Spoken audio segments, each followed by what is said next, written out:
Welcome back to my channel. Today's review and synopsis is going to be about one of the childhood favorite and sort of a well-known childhood series, or well, children's series. And this is the Bobbsey Twins and the Talking Fox Mystery by Laura Lee Hope. Now, Laura Lee Hope is just a pseudonym from the Stratemeyer Syndicate. It was actually several people ghostwriting this series. Some of the same people who ghostwrote the Hardy Boys and Nancy Drew also did this, and there have been other people since then. Anyways, this one has for some reason always been one of my favorites growing up. I think it's just the travel, because the children travel to Canada in the summertime, so there's no snow. And just the idea of them, chasing jewel thieves and seeing and, going through museums and all of this. It's just the adventure of it all just really, really captured my attention, and it stayed with me over the years, even though I have read several of the other Bobbsey Twins books. But this one is definitely by far my favorite. I haven't read all of the Bobbsey Twins, so maybe there's another one that'll become equally as well enjoyed by me as this one. I know that was not exactly grammar, and ignore that. Okay. It's been a very long day. Anyways, but sorry, I'm trying to take a look at all this. Yeah, there is quite a few I have not read yet in the Bobbsey Twins series, and I hope to do so soon, as I've been rereading the Nancy Drew series and the Hardy Boys, and finding some other series from the Stratemeyer Syndicate, and so I need to catch up on the Bobbseys as well, since they're a part of that. They and the Nancy Drew and the Hardy Boys are like, I want to say those are the three top well-known mystery series from the Stratemeyer and Syndicates.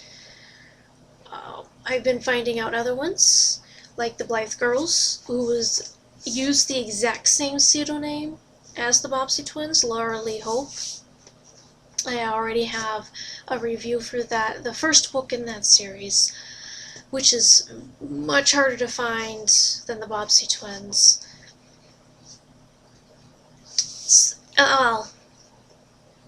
The current Bobbsey Twins series, like Nancy Drew and the Hardy Boys, they were rewritten to take out some of the racial stereotypes that were used in the books.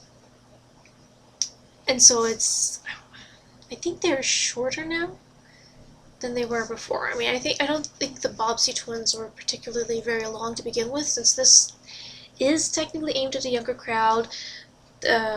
Bert and Nan, the eldest twins, are 12 years old, and then, oh gosh, that's, Flossie and Freddie are 6, 7-ish, I want to say, at least in this book. So this is aimed at a younger audience than the Nancy Drew and the Hardy Boys, obviously, since they are younger protagonists in this series. So, yeah. This one, I kind of want to,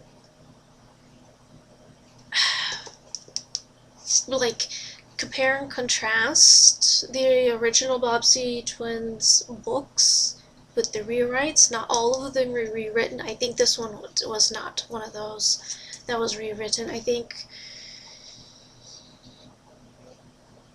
oh gosh, I forget which number was. Because with the Nancy Drew and the Hardy Boys, there's like up to number 35, I think, was rewritten, and then after 35, it was the same format as the rewritten ones. And so they just, continued in that same style. This one is the same way. This one was written in the 60s, I want to say, 60s, 70s era.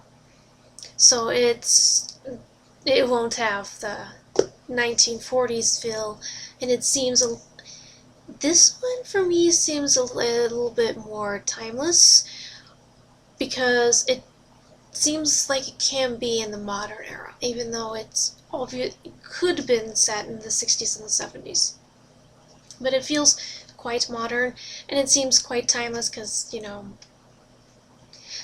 it doesn't bring in any of the catchphrases of that era, or it might bring in some things about Canada that was true only in the 60s and the 70s, and it's changed since then, because they do visit Quebec, but the majority of the time they are in the countryside. So, I'm not from Canada, haven't been to Canada, so I can't exactly say for sure if there's been any changes since this came out. And so it wouldn't, lose its timing, I guess you could say. Its modernity. Anyways, this has been my favorite one so far. Like I said, I gotta finish watching. I'm sorry. Finish reading this series. I want to watch a series too. The Bobbsey Twins. If Nancy and the Hardys can get TV series, let's get the Bobbsey Twins. Anyways. So.